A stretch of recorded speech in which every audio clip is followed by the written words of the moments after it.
નમસ્કાર મિત્રો. આજે આપણે એક એવા વિષય પર વાત કરવાના છીએ જેણે આખી દુનિયાની અર્થવ્યવસ્થાને જકડી રાખી છે. પેટ્રોડોલર.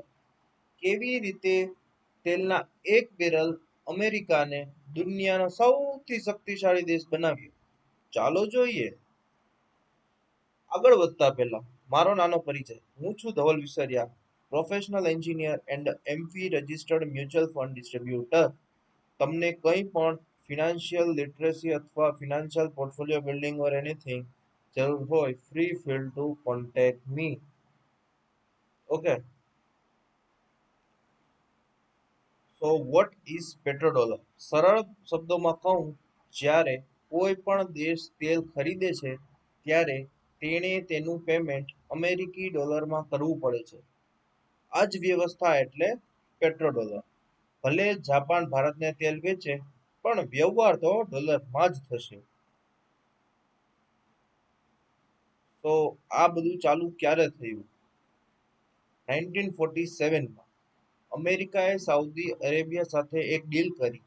અમે તમારી સુરક્ષા કરીશું, બદલામાં તમારે તેલ માત્ર ડોલરમાં જ વેચવાનું. આ એક એવો નિર્ણય હતો જેણે ઇતિહાસ બદલી નાખ્યો. How petrodollar recycling works.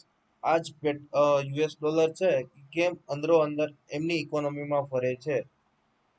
દેશ તેલ ખરીદવા ડોલર મેળવે છે, તેલ ઉત્પાદિત દેશો પાસે ડોલર આવે છે અને એ દેશ પાછા જ એ જ ડોલર અમેરિકાના શેરબજારમાં બોન્ડ્સમાં રોકે છે, અને પેટ્રોડોલર રિસાયકલિંગ કહેવાય છે. સમજાણું?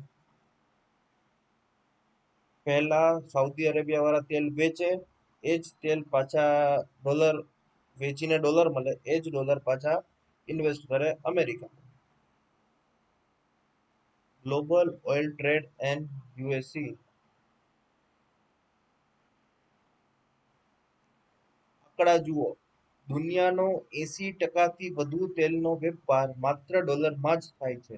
આના કારણે દરેક દેશની સેન્ટ્રલ બેંક ફોરેક્સ રિઝર્વ તરીકે ડોલર રાખવા જ પડે છે, જે ડોલરની વેલ્યુને ક્યારેય પડવા દેતું નથી. અમેરિકાને સૌથી મોટો ફાયદો એ છે કે તે ગમે તેટલા ડોલર છાપે, તેની ડિમાન્ડ ક્યારેય ઘટતી નથી. તે બીજા દેશો પર આર્થિક પ્રતિબંધ સેક્શન લગાવીને તેમને પાયમાલ પણ કરી શકે છે, કારણ કે બધી સત્તા ડોલર પાસે છે. હવે ચેલેન્જીસ. પણ હવે પવન બદલાઈ રહ્યો છે દોસ્ત. ભારત, રશિયા, ચીન અને બ્રિક્સ દેશો હવે પોતાના કરન્સીમાં વેપાર કરી રહ્યા છે. રશિયા યુક્રેન યુદ્ધ પછી દુનિયાને સમજાયું કે માત્ર એક જ કરન્સી પર નિર્ભર રહેવું જોખમી છે. શું ડોલરનું પતન થશે? કદાચ તરત નહીં, પણ ડિજિટલ કરન્સી અને લોકલ કરન્સી વેપારથી પેટ્રોડોલરનું ટ્રાન્ઝેક્શન જરૂર ઓછું થશે. આવનારા સમયમાં મલ્ટી કરન્સી વર્લ્ડનો જમાનો હશે.